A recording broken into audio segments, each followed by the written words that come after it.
Live from the National News Studio, Sri Lanka.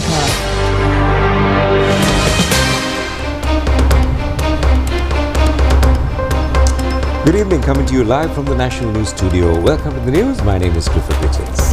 And I'm Kasini Balachandra Adhikari. We start off with a look at your headlines for tonight.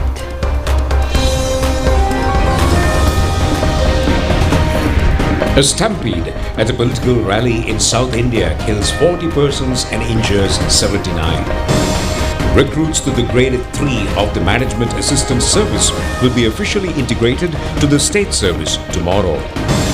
The President says that the government does not intend to introduce new taxes through the next budget. The Prime Minister says law on corporal punishment, not a legal amendment aimed at schools or teachers. Large crowds at the Colombo International Book Exhibition today as well. The second centre of the Arogya Wellness Pilot Project vested with the people.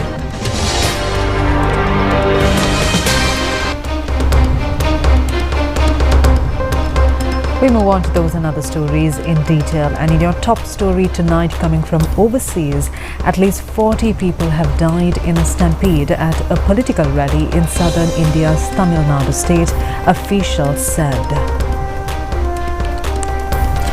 The incident happened yesterday in Karur district during a campaign event for actor-turned-politician Vijay, where tens of thousands had gathered. Chief Minister M.K. Stalin confirmed that dead included 9 children, 17 women and 13 men, while 51 others remain in hospitals. Police have opened a case against 3 senior members of Vijay's TVK party, citing homicide and negligence. Authorities said permission was given for 10,000 attendees, but more than double that amount showed up. Television footage showed people fainting in the packed crowd, forcing Vijay to pause his speech. The state government announced compensation of 1 million rupees for each victim's family and ordered an inquiry. Vijay said he was heartbroken and sent condolences to their families. Prime Minister Narendra Modi also called the tragedy deeply saddening.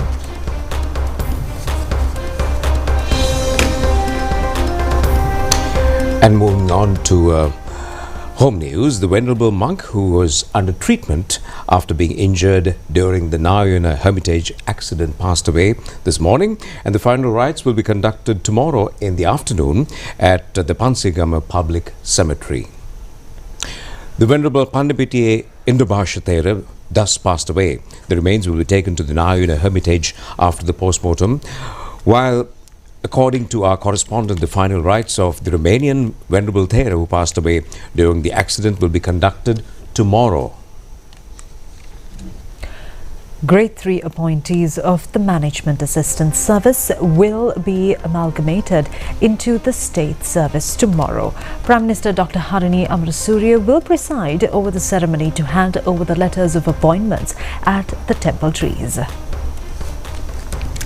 This is the largest batch to be recruited at once to state service via a competitive examination based on the GCE Advanced Level Examination qualifications since 2018. The Ministry of Public Administration, Provincial Councils and Local Government says nearly 2,000 recruitments will be made. The previous budget has proposed to recruit 30,000 qualified persons based on the needs of the public service. However, the government has planned to recruit more than this number, and the government reiterates that all state sector recruitments will be carried out devoid of political interference and solely based on qualifications and skills. Minister of Public Administration, Provincial Councils and Local Government, Professor Chandana Bairatna said that opportunities have been created for the youth with the required qualifications to engage in employment via competitive examinations and interviews. The minister further said that they have already created the necessary requirements for the recruitments, enabling the appointees to engage in island-wide services.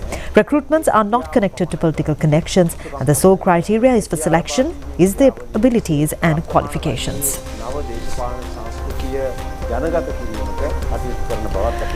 President Anurukumar Dissanayake says that Sri Lanka, which faced continuous challenges, is developing a participatory and a sustainable economy by now. Well, he also asserts that the living conditions of all citizens will be upgraded through prosperity. And the President made this observation joining the Sri Lanka Day function of the Expo 2025 exhibition. President Anurukumar Dissanayake, now an official visit in Japan participated in this occasion as his first official function. The function was organized jointly by the Sri Lanka Tourist Promotion Bureau and the Embassy of Sri Lanka in Japan. A number of cultural items depicting the future of Sri Lanka were presented and added to this occasion. President Anukumar Dissanayake said that the Expo 2025 exhibition provides an opportunity to demonstrate the vision. On this occasion, which celebrates friendship and shared objectives, Sri Lanka has the opportunity to engage and collaborate with Japan and other nations. It is an honor to join you in celebrating Sri Lanka Day Expo 2025 exhibition in the historic city of Osaka. Expo 2025 offers a global platform for over 150 nations to showcase mutual friendship, coexistence, cultural diversity and universal values, human values present in every society. By demonstrating strengths and capabilities on international platforms like the Expo, the country reaffirms the role as a responsible partner with foresight in the global community. Through the participation in the Expo 2025, Sri Lanka has a unique opportunity to show the world its commitment to decisive economic transformation, moving towards a modern, production-based economy. In this era of global transformations, Sri Lanka stands at a critical moment in its economic journey. Having faced continuous challenges, the country is now rebuilding a sustainable and inclusive economy, ensuring that the benefits of development are widely shared and that the prosperity generated improves the quality of life of every citizen. The friendship between Japan and Sri Lanka spans many decades. Recently, this relationship has grown even stronger. As a close partner, Japan offers support in difficult times and joins in celebrating successes. Many Sri Lankans now live in Japan and further strengthening collaboration based on trust and mutual understanding. This event provides an opportunity to showcase Sri Lanka's ancient cultural heritage, natural beauty and attractive tourist destinations, as well as world-renowned products such as Ceylon tea, gemstones and spices. It also reaffirms the commitment in building a thriving nation, a beautiful life based not only on material progress but also on human values. Later, the President visited the exhibition cells of Sri Lanka and Japan of the Expo 2025. අපි අපේක්ෂාවක් තියෙනවා තව ඉදිරියට ගියාට පස්සේ සමහර බදු ප්‍රමාණයක් අපිට අඩු කරන්න පුළුවන් ප්‍රතිශතයෙන් අඩු කිරීම පිළිබඳව කල්පනා කරනවා. ඒක අපිට ආර්ථික සලස්මක්. ඒතකොට එළිය ආර්ථික අපිට ශේත්‍ර ගණනාවකින් අත්පත් කරගන්න පුළුවන්. මම හිතනවා ඒකේ වැදගත් ශේත්‍රයක් සංචාර කර්මාන්තය. ඉතින් අපි අපේක්ෂා කරමු 2030 වෙනකොට මිලියන 4ක් සංචාරකයන් කැඳවන්න ඩොලර් බිලියන 8ක ආර්ථිකයකට යනවා. ඒ නිසා මම ඔයගොල්ලන්ට කියන්නේ වෙනද අවුරුද්දට එකපාරයි ලංකාවට දෙපාරක්වත් එන්නේ. මොකද ඔයගොල්ලෝ තමයි වැඩියෙන් වියදම් කරන්නේ. මම දන්නවා විදේශිකයෙක් එනවට වඩා ශ්‍රී ලාංකිකයෙක් ලංකාවට ආවොත් වියදම් කරන ප්‍රමාණය වැඩිනේ නේද? ඒ නිසා මම හිතන්නේ එන්න. විශාල ජනගණත්වයක් තියෙන රටක්. නිසා අපේ වටිනාම සම්පත භූමිය. එහෙනම් මේ භූමිය තා හොඳින් කළමනාකරණය කරගන්න ඕනේ. ඒ නිසා අපි දකිනවා රජයේ තියෙන විශාල සමාගම් වතුවල ඉඩමට සරිලන ලෙස ආදායම් උපයන්නේ නැහැ. ඒ නිසා අපි දැන්ට වතු හිමි රාජ්‍ය සමාගමත දැනුම් දීලා තියෙනවා. කරුණා කරලා ඵලදායීතාවයකින් නැති සියලු ඉඩම් ටික ලබා දෙන්න ඕන. අපි ඔබට ආරාධනා කරනවා. ආයෝජනය කරන්න එන්නේ ඒවා. ඒ නිසා රජය මොකද කරන්න ඕනකම තියෙන්නේ? නැවත ආර්ථික අවස්ථාවන් ඔබට හදලා දෙන එක තමයි අපේ කාර්යය. රජය කියන්නේ රස්ස දෙන තැන නෙවෙයි. රජය කියන්නේ රස්සා නිර්මාණය කරන ආර්ථිකයක් ගොඩනගන තැන.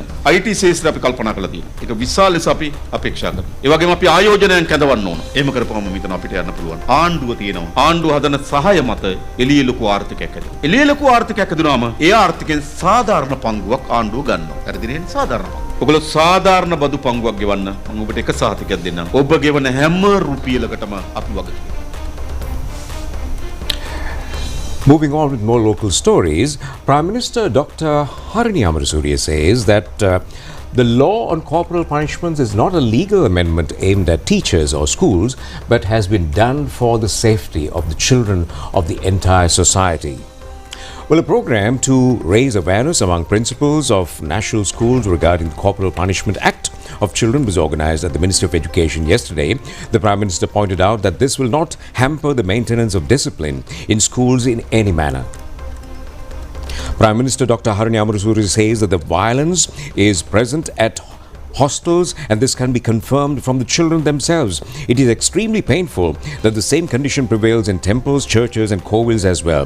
The Vice Chancellors of Bhikkhu and Pali universities also narrate these incidents. The society has to be transformed where an option will be available to solve conflicts and schools have a responsibility in this regard.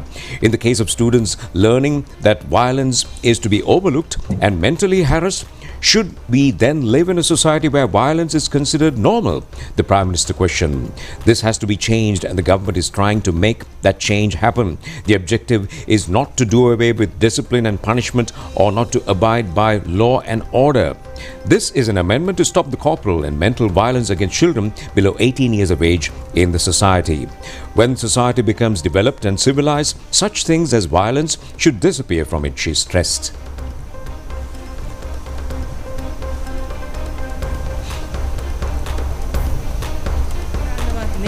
මේක පාසල් වලට එන විශේෂ සංශෝධනයක් නෙමෙයි. මේක සමස්තයක් හැටියට සමාජයේ අවුරුදු 18ට අඩු දරුවන්ට දෙන ශාරීරික සහ මානසික වද හිංසා නතර කිරීම පිළිබඳ ගෙන සංශෝධනය.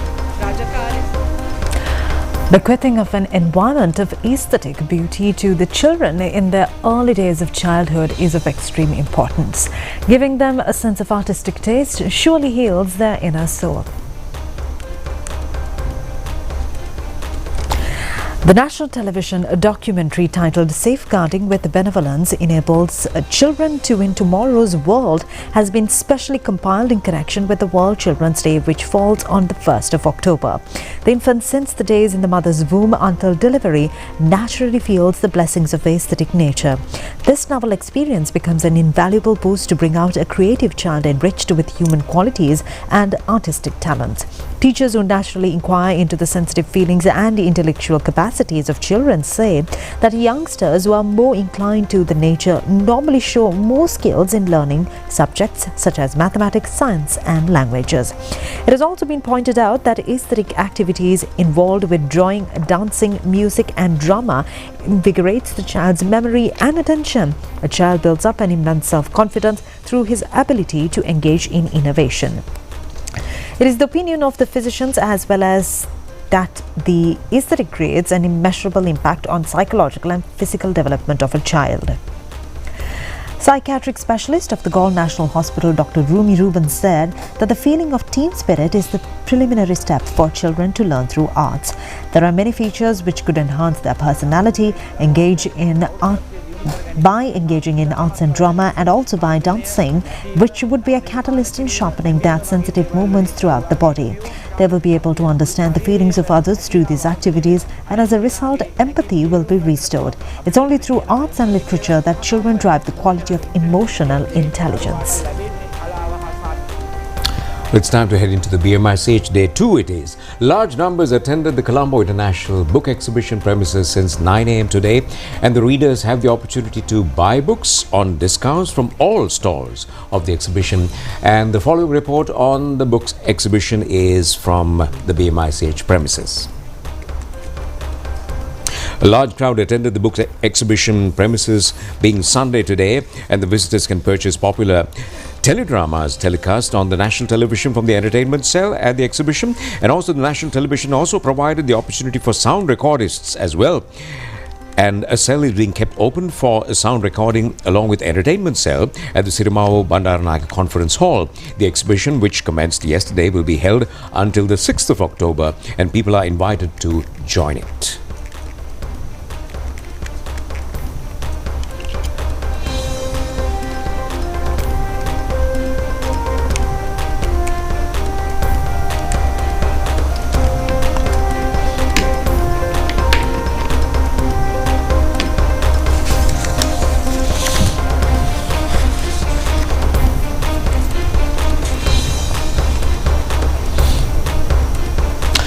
Well, it's time for a short break, and we'll be back with more local stories shortly.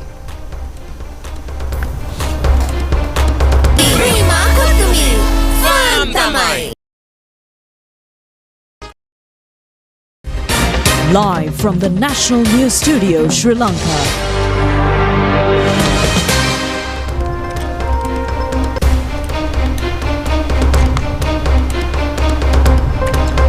Well, welcome back after the break, and a special commemoration ceremony was conducted. That's at the ChannelEye International Airport in connection with the World Tourism Day. It was organized by the Sri Lanka Tourism Promotion Bureau in view of the World Tourism Day, which fell yesterday. One of the highlights of the occasion was the cordial welcoming of foreign tourists who have arrived in Sri Lanka. Many cultural displays were made on their behalf. Director of the Sri Lanka Tourism Promotion Bureau, Anusha Damayanti, has presided over the event.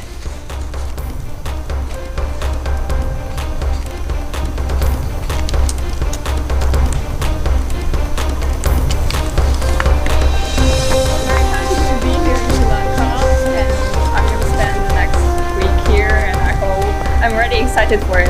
Yeah, thank you for the warm welcome. Here from Australia. For my daughter here, who is just 6 years old, this is her second visit to Sri Lanka, and we absolutely love the country, nature. It has a beautiful city, and of course, we love going to the South Wall and to the beaches, and that's what we'll be doing on our stay here in Sri Lanka. Another celebration of the World Tourism Day was conducted at the Nanoya railway station that was jointly organised by the Tourist Drivers Association of the Nanoya railway station and the Association of Tourist Three-Wheeler Owners. Office in charge of the Nanoya railway station and the staff has entertained foreign visitors with local cultural activities.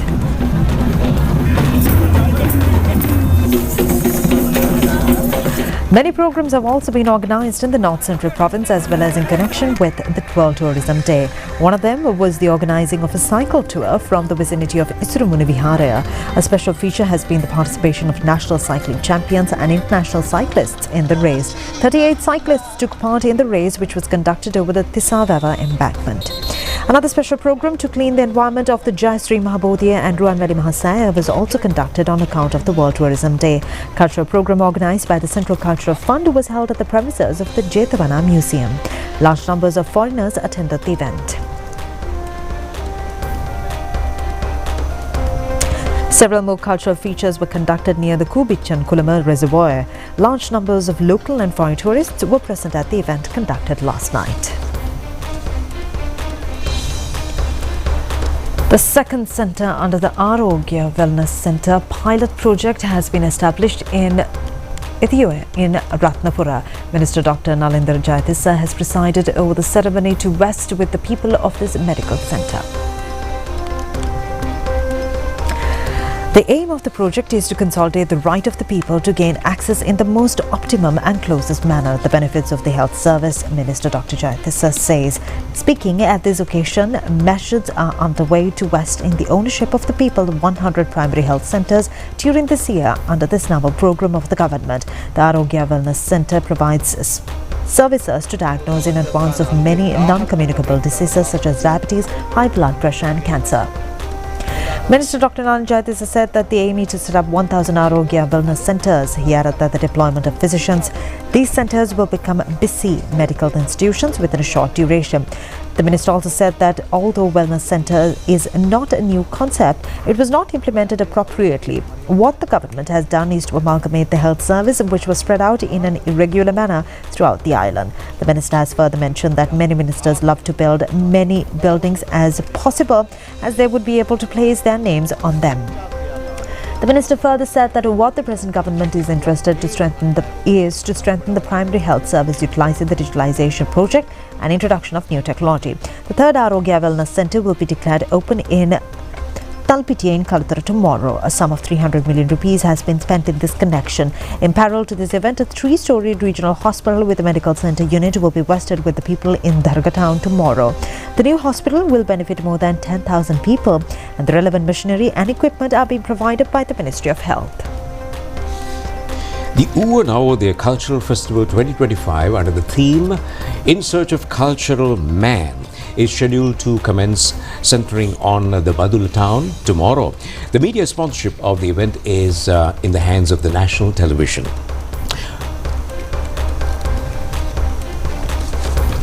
The program has been jointly organised by state institutions and civil organisations including the Uva Provincial Council, Badula Municipal Council, Munragula District Secretariat and Clean Sri Lanka Secretariat. The festival is to be conducted in the premises of Senanayake College, Badula, Velikada, Old Trade Complex, Library Auditorium, Technical College and the Badula Town Hall.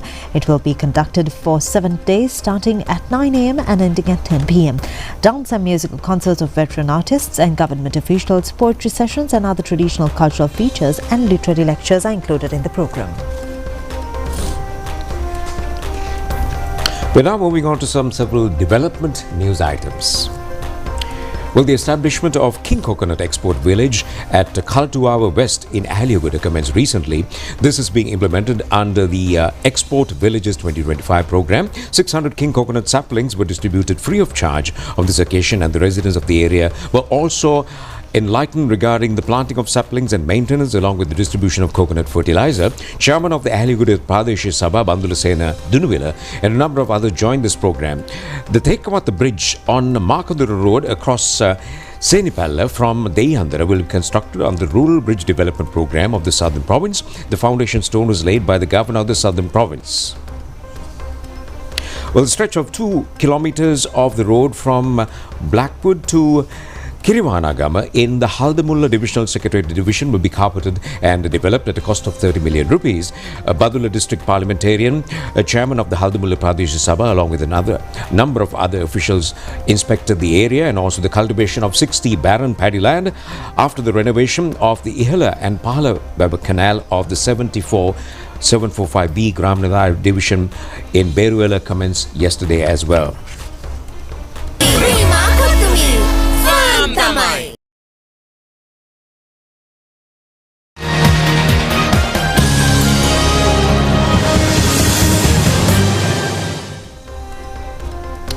Well, welcome back, and we're moving on to some excitement in the Asia Cup tournament, the finals. And the finals of the Asia Cup tournament is between India and Pakistan, being played at the Dubai Cricket Stadium, and the current score is 133 for 6 wickets.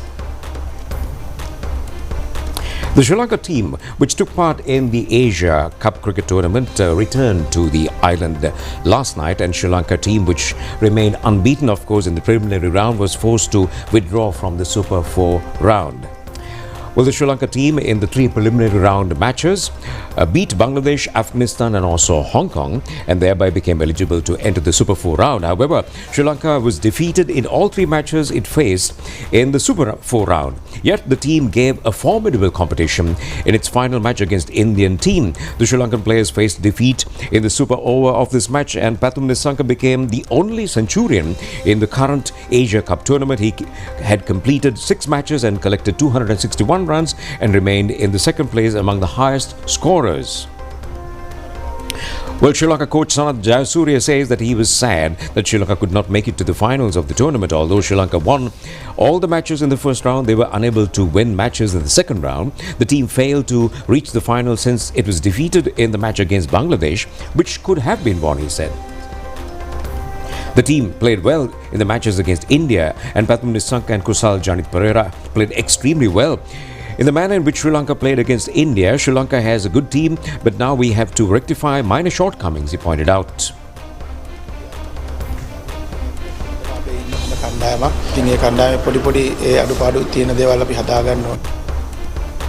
And in women's cricket, Sri Lanka women's cricket team left for India today to participate in the first match of the World Cup Women's One-Day Cricket Tournament.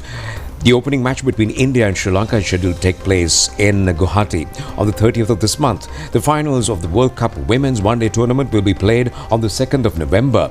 In the preliminary round of the tournament, Sri Lanka will be encountered in 7 matches. 5 of these matches are scheduled to be played at the R. Premdas Cricket Stadium, that's in Colombo, and the upcoming World Cup Women's One-Day Cricket Tournament will be conducted in Sri Lanka as well as in India with the participation of 8 teams. Well, on that note, we come to the end of the news. Do enjoy the rest of the programs together with Kasuni. This is Clifford wishing you a good night. Good night.